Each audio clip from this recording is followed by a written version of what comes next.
talk about the state of growth hacking in 2019. First of all, it's been 9 years since Sean Ellis coined the term growth hacking in 2010. And since then, it's been the most overhyped, overused, wrongly used buzzword I can think of. In fact, this past Christmas party, my father-in-law, who's like late 60s, mid 60s, used the word growth hacking. He's like, Sujan, you're a growth hacker, right? I'm like, whoa. That's when you know something is over. Because my father-in-law is not tech savvy, doesn't use the internet, doesn't subscribe to any newsletters, SaaS products, anything of that nature. So anyways, look, it is overused. It's a buzzword. So let's just jump into what actually growth is. So growth is really a mindset. At the end of the day, it's not about this little tactic that you do, anything you implement.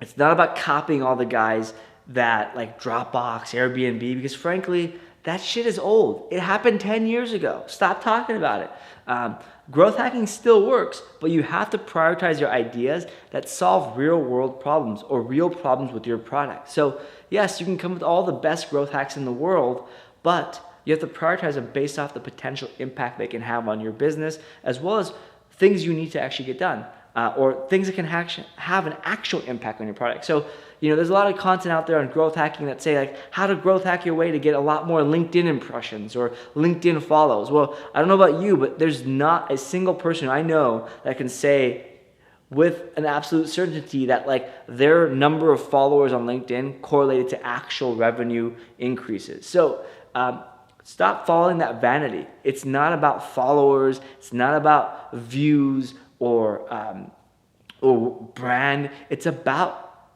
intent-based traffic and actually solving real problems within your business, like getting customers, reducing churn, solving, again, your customers' problems, increasing and upselling them. So ultimately, the way you can achieve growth hacking is to do things others won't. Do things your competitors don't, and what their customers complain about, and focus ultimately on reducing friction. That's really what growth hacking should be about, right?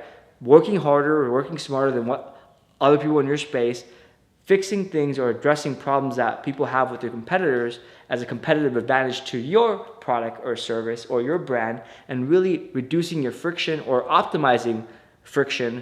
So meaning like a way to reduce friction at the sign-up flow would be ask less questions, but maybe you ask them later on, like I talked about in another video. So what do you think about growth hacking? Do you still use any growth tactics or magic formulas? Would love to know any growth tactics you're using in the comments below, or your thoughts on growth hacking. And as always, subscribe. There's a bunch of buttons to subscribe somewhere here.